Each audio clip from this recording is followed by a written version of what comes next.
птичье молоко, называется Гордон в шоколаде. Это замечательные конфеты, замечательные. Я надеюсь, что ты их прорекламируешь на канале «Россия-1», чтобы их покупали еще лучше. Я отвечаю, что таких вкусных конфет ты не ел со времен своего чудесного московского детства. Ешь конфеты, вспоминай меня. Не хочешь есть, соси. Не хочешь сосать, пусть пососет Вакаров у тебя или ты у Вакарова. В общем, знаешь, как это?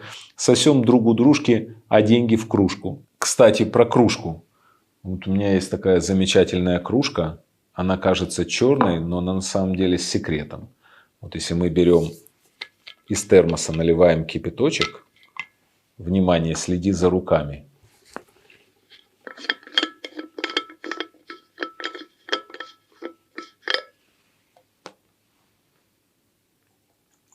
Наливаем, наливаем, наливаем. Сейчас чудеса будут, Вова, происходить, оборжешься.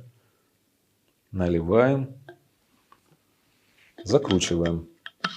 На твоих глазах будут происходить невиданные доселе чудеса. Закручиваем спокойно, закручиваем. Откладываем термос в сторону. Вова, ну как? Да, это оно. Короче, я отправляю тебе конфеты, кружку и мой пламенный привет. Не забывай обо мне.